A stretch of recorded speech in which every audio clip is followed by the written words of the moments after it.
بسم الله الرحمن الرحيم. الحمد لله رب العالمين إله الأولين والآخرين، والصلاة والسلام على أشرف الأنبياء والمرسلين سيدنا وسيد الأولين والآخرين محمد وعلى آله وصحبه أجمعين، وعلى كل من دعا بدعوته واستنى بسنته واهتدى بهديه إلى يوم الدين. أعوذ بالله من الشيطان الرجيم. بسم الله الرحمن الرحيم. يا أيها الذين آمنوا اركعوا واسجدوا واعبدوا ربكم وافعلوا الخير لعلكم تفلحون وجاهدوا في الله حق جهاده هو اجتباكم وما جعل عليكم في الدين من حرج ملة أبيكم إبراهيم هو سماكم المسلمين من قبل وفي هذا ليكون الرسول شهيدا عليكم وتكونوا شهداء على الناس فأقيموا الصلاة وآتوا الزكاة واعتصموا بالله هو مولاكم فنعم المولى ونعم النصير. قابل احترام حضرات، بھائیوں اور بہنوں، انسان کو اللہ تعالیٰ نے اچھائی کی صلاحیت بھی دی ہے اور برائی کی صلاحیت بھی دی ہے. دنیا میں اور کوئی مخلوق ایسی نہیں ہے انسان اور جن کے علاوہ جس میں یہ دونوں صلاحیتیں اتنی بھرپور طریقے پر رکھی گئی ہوں. اور اسی لیے اس انسان کی ایک ضرورت ہے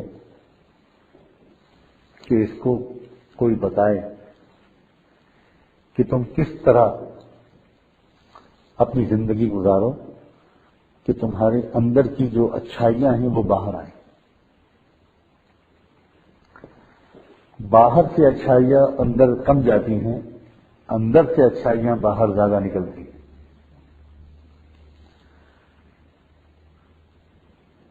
زمین سے جو غلہ اگتا ہے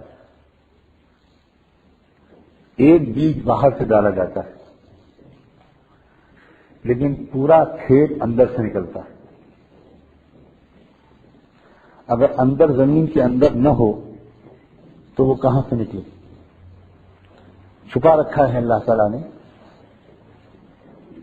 انسان کے کام آنے والی، فائدہ پہنچانے والی بہت سی چیزیں زمین کے اندر چھپا رکھی، لیکن ایک سسٹم بنایا ہے کہ تم ان چیزوں کو باہر سے نکالنے کی اس طرح سے کوشش کرو گے تو وہ چیزیں اندر سے باہر نکلیں گی. جو چیز جہاں پر اندر نہیں ہوتی وہ باہر سے ڈالنے پر بھی نہیں نکلتی. اسی لیے جو ترقی یافتہ ملک ہیں وہاں پہلے سوائل ٹیسٹنگ ہوتی ہے فارمنگ سے پہلے، اور اس رپورٹ کے حساب سے لوگ وہاں فارمنگ کرتے ہیں کہ کس چیز کی یہاں فارمنگ کی جائے اور کس چیز کی نہ کی جائے. پتہ لگاتے ہیں وہ سائنٹسٹ لوگ کہ زمین کے اندر یہاں اس زمین میں کیا کیا چھپا ہوا ہے کیا. جو چیز اندر ہوگی وہی باہر نکلے گی، لیکن اس کے لیے کوشش کرنی پڑے گی.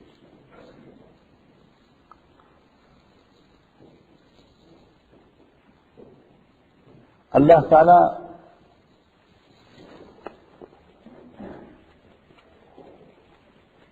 اتنی محبت کرتا ہے اپنے بندوں سے.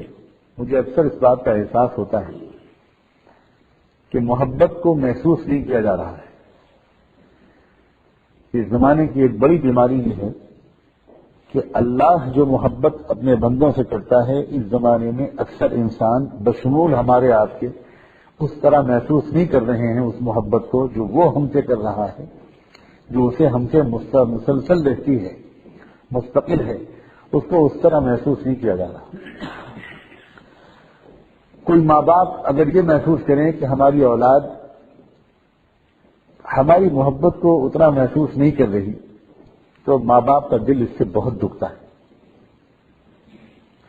اگر کوئی ماں باپ، کوئی پیرنٹس یہ محسوس کریں کہ ان کی جو اولاد ہے وہ اور لوگوں کی محبت کو زیادہ محسوس کرتی ہے، مگر اپنی ماں کی محبت کو کم محسوس کرتی ہے، اپنے باپ کی محبت کو کم محسوس کرتی ہے، تو یہ بات ماں باپ کو بہت تکلیف پہنچاتی ہے۔ ماں باپ تو پھر بھی ہم سے کچھ ایکسپیکٹ کرتے ہیں، لیکن اللہ کو اپنے بندوں سے کیا ایکسپیکٹیشن ہے؟ اللہ کو اپنے بندوں سے کیا امید ہے؟ ہم اللہ تعالیٰ کی محبت کے بدلے اس کو کیا دے پاتے ہیں؟ اور اللہ کی محبت کا حال یہ ہے کہ یہ جو سورج روز نکلتا ہے، یہ چاند روز نکلتا ہے، یہ جو ہوائیں چلتی ہیں، یہ جو کچھ زمین غلہ اگاتی ہے، یہ جو کچھ بارش ہوتی ہے، اور جو کچھ ہو رہا ہے اس دنیا میں، یہ سب کچھ یہ اسی وجہ سے تو ہے کہ اللہ کو اپنے بندوں سے پیار ہے۔ اور اسی لیے اللہ تعالیٰ نے ہمیں جب اپنے دربار میں کھڑا کیا تو ہم سے سب سے پہلے تو یہی جملہ نکلوایا، الحمدللہ رب العالمین۔ اب جتنی گہرے احساس کے ساتھ بندہ اس کو کہے گا اتنی ہی اچھی اس کی نماز ہوگی، اور جتنی اچھی نماز ہوگی اتنی اچھی زندگی ہوگی۔ عجیب اللہ تعالیٰ نے ترتیب بنائی ہے۔ زندگی کو اچھا بنانا چاہتے ہو، نماز کو اچھا بنا لو۔ نماز اچھی نہیں بن پائے گی تو زندگی بھی اچھی نہیں بن پائے گی۔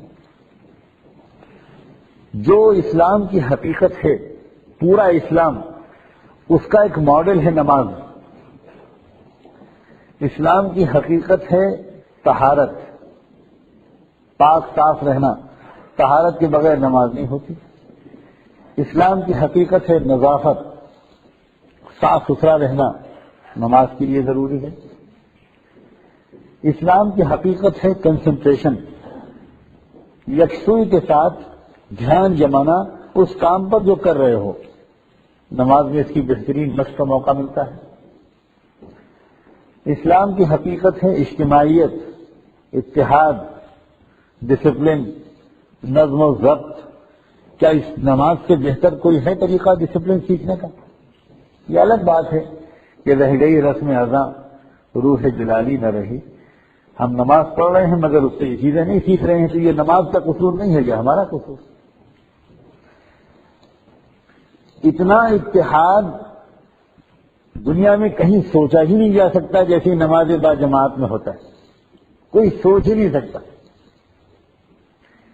کہ ہم نے اپنے میں سے کسی ایک کو جو اچھا قرآن پڑھ سکتا ہے، کوالیفیکیشن بھی کیا، جو اللہ کی کتاب اچھے پڑھ سکتا ہے، جو اللہ کی کتاب کو زیادہ سمجھتا ہے، اس کو ہم نے اپنا رہنما بنا لیا، امام بنا لیا، کھڑے ہو گئے اس کے پیچھے۔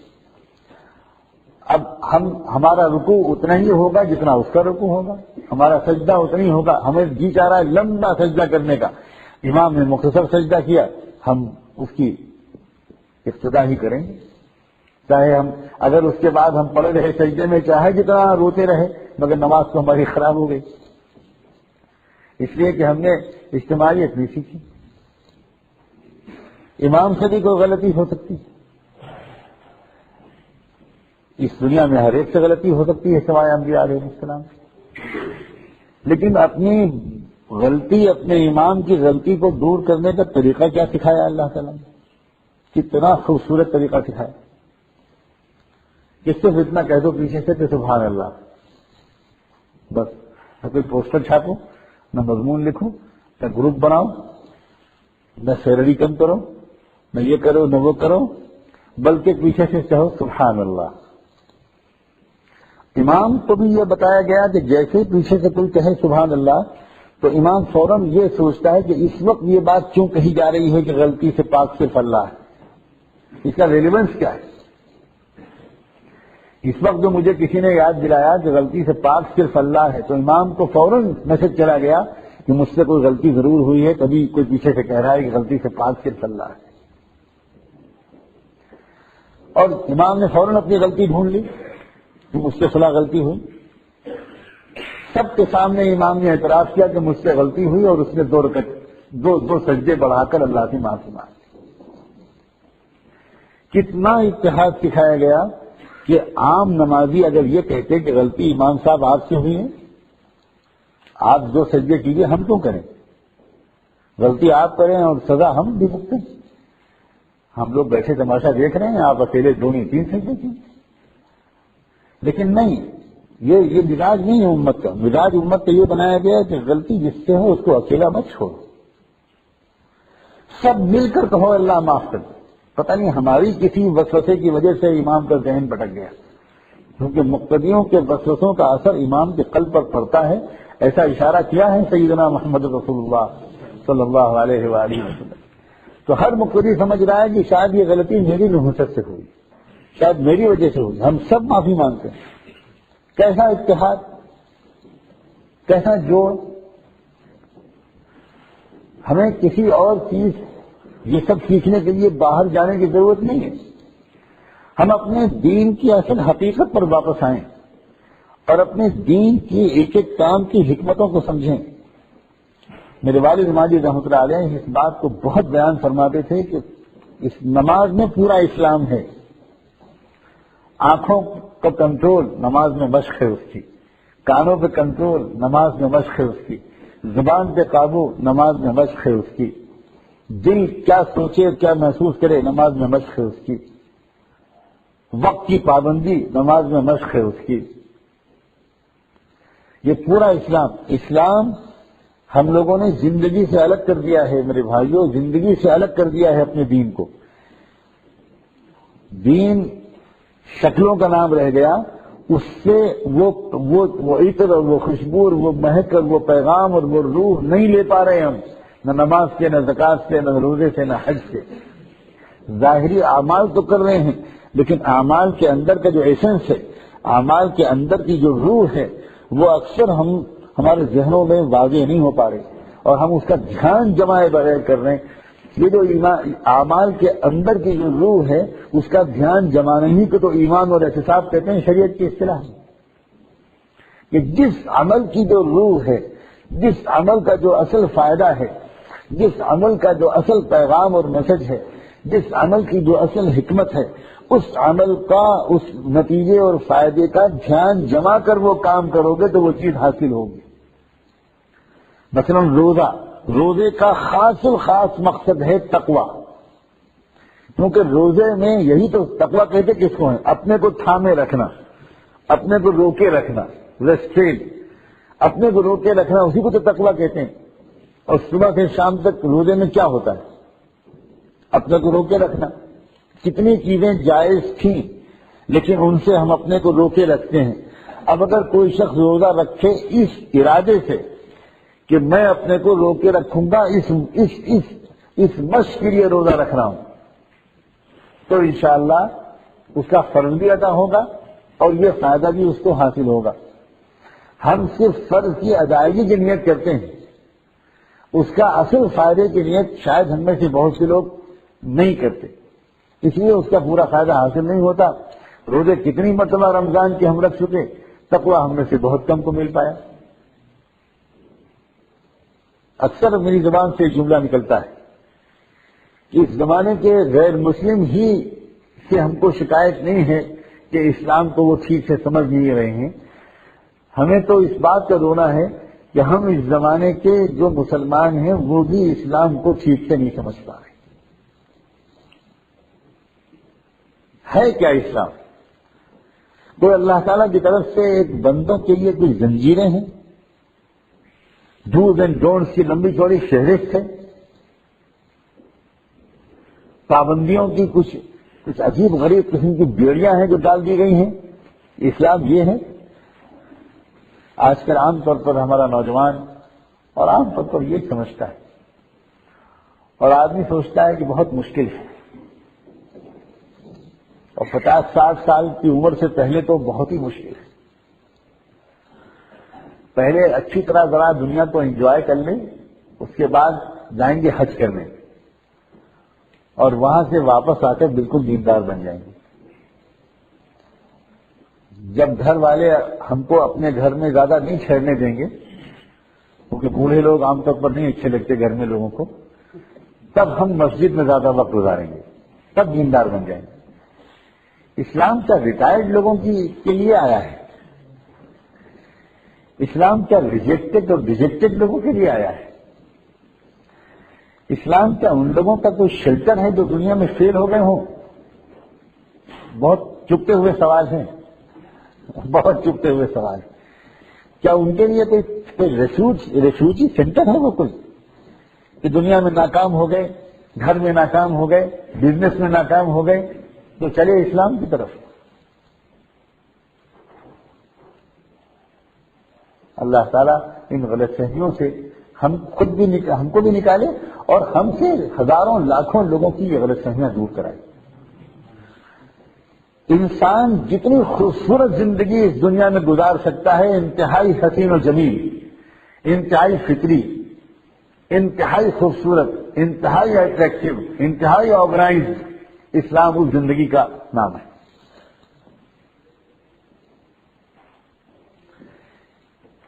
اپنے بڑوں کا ادب کرنا یہ انسان کی فطرت کا تقاضا ہے. انسان یہ اسلام سکھاتا ہے. سچ بولنا انسان اس کو پسند کرتا ہے, یہ اسلام سکھاتا ہے. صاف ستھرا رہنا یہی فطرت پسند کرتی ہے, یہ اسلام سکھاتا ہے. حیا اور شرم, حجاب, یہی انسان کی فطرت پسند کرتی ہے, یہی اسلام سکھاتا ہے. شاید میری زبان سے وہ سنا ہوگا کبھی آپ نے پچھلی کسی نشست میں, پتہ نہیں کیوں اس وقت مجھے یاد آ رہا ہے کہ ایک امریکن لڑکی نے ہوائی جہاز میں جو سروس کرتی تھی, ایئر ہوسٹس تھی, اس نے مجھ سے ایک سوال کیا پردے کے بارے میں ایک سفر کے دوران. اسی زمانے میں امریکہ میں ایک بہت دلچسپ کیس چلا تھا,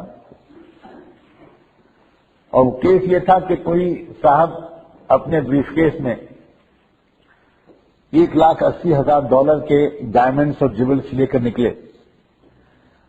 اپنی کسی پہنچے راؤنڈ اباؤٹ پہ کسی چوراہے پہ, اور انہوں نے کھول کر وہ بریف کیس وہاں پر رکھ دیا, اور آس ہی پاس کہیں ان کا اپارٹمنٹ تھا. انہوں نے گاڑی پار کی اور جرے کے اوپر سے جھانک کر دیکھنے لگے کہ اب بڑے بریف کیس کے ساتھ کیا ہوتا ہے. وہی ہوا جو ہونا تھا. کوئی دوسرے صاحب گزرے, انہوں نے دیکھا کہ بھئی یہ تو بہت گولڈن چانس ہے. انہوں نے جلدی سے گاڑی روکی اور وہ اٹھایا اور بھاگے لے کر. اس نے گاڑی کا نمبر نوٹ کر لیا, پولیس کو انفارم کر دیا, جلد ہی وہ اریسٹ کر لیے گئے. کیس چلا کورٹ آف لا میں, تو American high court Texas state کا کیس تھا یہ. تو وہاں پر جو ججمنٹ ہوا وہ بہت ہی دلچسپ تھا. جب اس لڑکی نے پردے کے بارے میں مجھ سے سوال کیا تو میں نے کہا کہ تھوڑا پیشنٹلی سنیے گا میرا جواب, آخر میں آپ سمجھ پائیں گے کہ کیا ریلیونس ہے. آپ کے ہی ملک میں ہونے والے کیس کی اسٹوری میں نے پڑھی ایڈیڈس ڈائجسٹ میں, اور وہ میں آپ کو یاد دلانا چاہ رہا ہوں.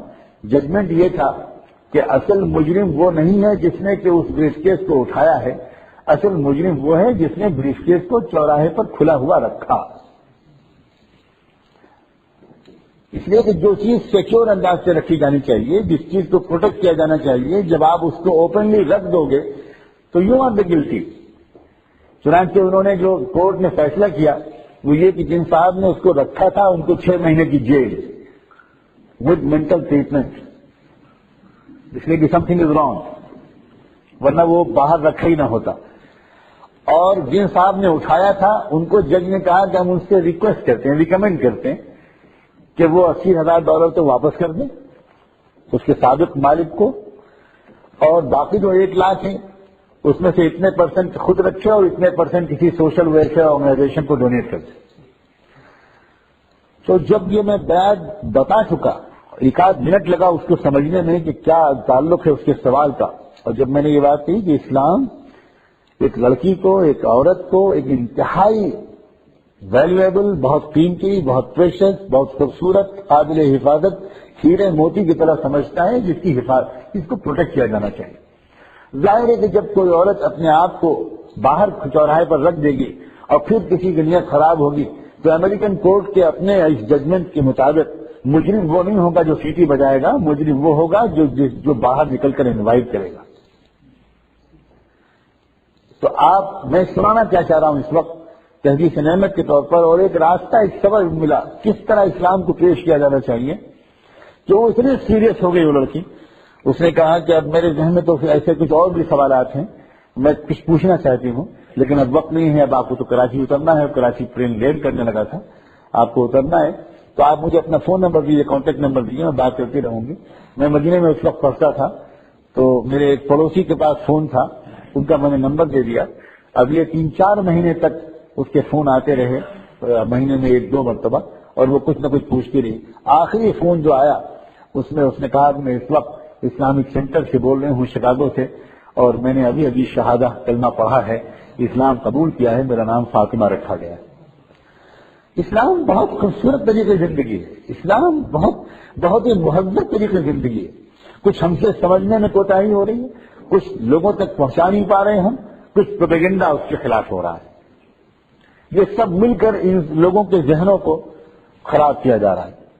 اللہ کرے کہ ہم پہلے خود بھی سمجھیں، خود بھی ہمارا جو تصور ہے دین کا، وہ ہمارا جو دین کا جو تصور ہے، اللہ کرے کہ وہ اس طرح اس مزاج میں ڈھل جائے جس مزاج میں سیدنا محمد رسول اللہ صلی اللہ علیہ وآلہ وسلم لے کر آئے، جس مزاج سے آپ نے صحابہ کرام کو لیا تھا۔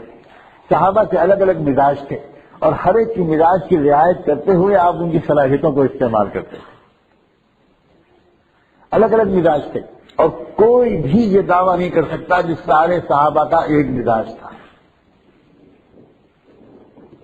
ہر ایک کا الگ الگ مزاج۔ کیا کوئی بتا سکتا ہے کہ سیدنا ابوذر غفاری کا مزاج اور سیدنا معاویہ اور سیدنا عثمان غنی کا مزاج ایک تھا؟ حضرت ابوذر کا مزاج بالکل درویشانہ تھا، ان کی سمجھ میں نہیں آتا تھا کہ لوگ بزنس میں کیوں لگے ہوئے ہیں، ان کی سمجھ میں نہیں آتا تھا کہ لوگ پیسہ کیوں کما رہے ہیں، ان کی سمجھ میں نہیں آتا تھا کہ لوگ مکان کیوں بنانے لگے۔ جہاں کسی نے مکان بنانا شروع کیا وہ اپنا لمبا سا ڈنڈا لے کے پہنچ جاتے تھے اور توڑ جاتے تھے۔ یہ ان کا مزاج تھا کہ دنیا میں یہ سب کرنے کے لیے ہم لوگ نہیں آئے۔ اگر یہ سب اچھا ہوتا تو اللہ کے رسول نے کیا ہوتا، ابوبکر نے کیا ہوتا، وہ یہ کہا کرتے تھے۔ اور حضرت عثمان اس پریشانی میں تھے کہ یہ لاکھوں نو مسلم نئے آئے ہیں مدینے میں، یہ رومن امپائر سے آئے ہیں، یہ پرشین امپائر سے آئے ہیں، اگر ان سے ہم نے کہا کہ اپنی لائف اسٹائل ایک دم سے بدل کر ہم عربوں کی جو سادہ زندگی تھی اس کو قبول کر لو اوور نائٹ، تو یہ لوگ تو اسلام سے ہی واپس چلے جائیں گے، اس لیے تھوڑی ان کی رعایت کرو، حدود شریعت کے اندر جہاں تک گنجائش ہے اتنی ان کو رعایت دو۔ ہم خود نہیں بدلیں گے، نہ مدینے کا معاشرہ بدلے گا، نہ صحابہ اور صحابیات بدلیں گے، لیکن ان کو تو کم سے کم اجازت دو۔ لیکن یہ بھی امت کے سردار اور وہ بھی امت کے امام، کسی کی ہمت نہیں کہ ان کے بارے میں کچھ جملہ کہہ دیں۔ حضرت خالد بن ولید رضی اللہ تعالیٰ عنہ میدان جہاد کے آدمی تھے اور حضرت حسان بن ثابت شاعر تھے۔ ایک مرتبہ ذمہ داری پڑ گئی حضرت حسان پر ایک قلعے کی حفاظت کی، اور جب ایک عورت نے قلعے کے اندر سے جھانک کر دیکھا کہ کوئی یہودی آ رہا ہے اور بہت خراب ارادوں سے آ رہا ہے، تو حضرت حسان ہی محافظ تھے، حضرت حسان سے انہوں نے کہا کہ آگے بڑھ کر اس کو روکو، تو حضرت حسان نے وہاں بھی شاعرانہ جواب دیا۔ انہوں نے کہا کہ اگر میں اس قابل ہوتا، اس کام کا آدمی ہوتا تو میدان میں نہ ہوتا، تم عورتوں کے پاس کیوں ہوتا؟ مجھ سے نہیں ہوگا، مجھ سے تلوار نہیں چلے گی، میں نہیں اس کام کا آدمی۔ لیکن سلام ہو اس عورت پر کہ اس نے ایک جملہ حضرت حسان پر تنقید کر نہیں بولا، ایک لفظ نہیں کہا، بلکہ فوراً سمجھ گئی کہ یہ کام اس وقت مجھے خود کرنا پڑے گا۔ چنانچہ وہ قلعے کی فصیل پر چڑھی، ایک بڑا سا پتھر لیا، انتظار کیا، اور وہ آدمی خاص انداز سے جس طرح چلا جاتا ہے ایسے موقع پر چھپ چھپ کے رینگ رینگ کے وہ چل رہا تھا۔ جب وہ زد میں آیا تو انہوں نے پتھر مارا اور وہ پتھر صحیح نشانے پر لگا، اس آدمی کا سر پھٹ گیا، وہ وہیں مر گیا۔ اور اس وقت حضرت صفیہ نے کہا کہ کم سے کم ایک کام تو کرو کہ اس کا سر کاٹ کے اور اس طرف دور ڈالاؤ تاکہ یہ میسج تو جائے کہ یہاں کوئی ہے حفاظت کرنے والا، اتنا تو کام کر دو، اب تو مر گیا ہی ہے۔ اگر ہم لوگ ہوتے تو کیا کرتے؟ یہ جملہ میں خود پورا نہ کروں تو اچھا ہے، مجھے ذرا حفاظت سے واپس جانا ہے۔ ہم لوگ اگر ہوتے تو اللہ جانے کتنی سخت تنقید کرتے، بزدل ہے، بالکل نامرد ہے، اور بالکل ڈر گیا، اور بالکل نکما ہے، اور کاہل ہے، اور بھاگتا ہے اس سے یہ کہتے، اور وہ پتہ نہیں وہ کیا کہتے، اور اسی طرح امت ٹوٹ جاتی۔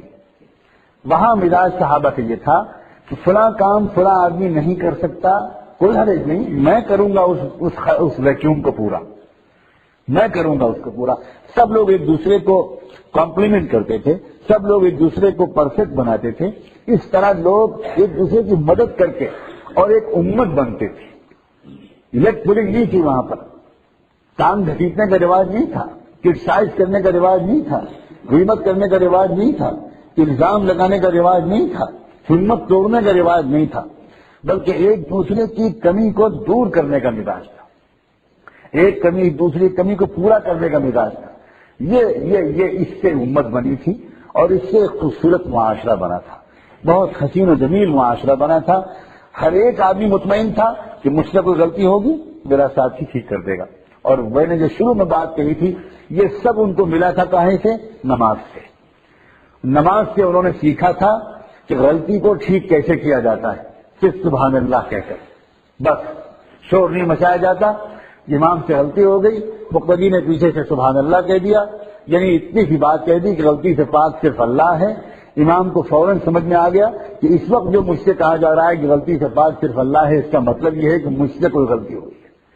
اور امام نے فوراً غلطی مان لی، 2 رکعت 2 سجدے کر لیے اور توبہ کر لی، سب شریک ہو گئے۔ امت میں کوئی اختلاف نہیں بنا۔ آج ذوق الگ الگ ہیں، مزاج الگ الگ ہیں، صلاحیتیں الگ الگ ہیں، تو یہ تو ہمیشہ سے تھا اور ہمیشہ رہے گا، اور یہ کوئی ایک پرابلم نہیں ہے، بلکہ یہ تو صرف دقت یہ ہے کہ ان الگ الگ صلاحیتوں کو یکجا کرنے والے کم ہو گئے۔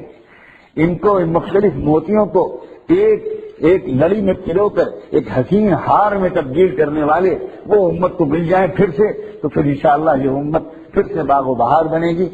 یہ مل جائیں، یہ آسمان سے نہیں گریں گے، یہ میں جو دعا کر رہا ہوں۔ ہم میں سے ہر ایک کو اپنے اخلاق کو بہتر بنانا ہوگا، ہم میں سے ہر ایک کو دل میں گنجائش بڑھانی ہوگی، ہم میں سے ہر ایک کو دوسروں کے لیے ایکسکیوز ڈھونڈنا پڑے گا، دوسروں کے لیے عذر تلاش کرنا پڑے گا۔ آخری جملہ، اپنے لیے تو انسان کو عذر نہیں تلاش کرنے چاہیے، لیکن دوسروں کے لیے عذر تلاش کرنا چاہیے۔ لیکن ہم لوگ بالکل الٹا کام کر رہے ہیں، ہم دوسروں کے لیے کوئی عذر تلاش کرنا تو دور کی بات ہے، وہ بیچارہ اگر عذر پیش بھی کرے تو ہم قبول کرنے کو تیار نہیں ہیں، اور ہم سب اپنے عیوب کے لیے ہزاروں عذر ہر وقت ریڈی میڈ جیب میں رکھے رہتے ہیں۔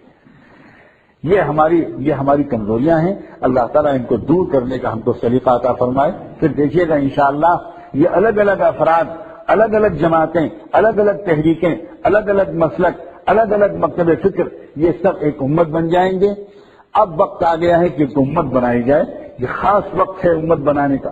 اس میں ہر منہ سے بول سوچ سمجھ کر نکلنا چاہیے کہ میرا بول یہ امت کو جوڑے گا یا توڑے گا۔ ہر لفظ جو قلم سے لکھا جائے سوچ سمجھ کے لکھا جانا چاہیے کہ یہ میرا لفظ امت کو جوڑے گا یا توڑے گا۔ امت کو بڑی مشکل سے بنایا تھا محمد رسول اللہ نے، امت کو توڑنے والا کوئی بھی عمل سب سے زیادہ دکھ پہنچاتا ہوگا اللہ کے رسول صلی اللہ علیہ وآلہ وسلم کو۔ اللہ تعالی ہمیں پوری امت کو جوڑنے والے اخلاق اور وہ ویژن نصیب فرما دے۔ وآخر دعوانا ان الحمد للہ رب العالمین۔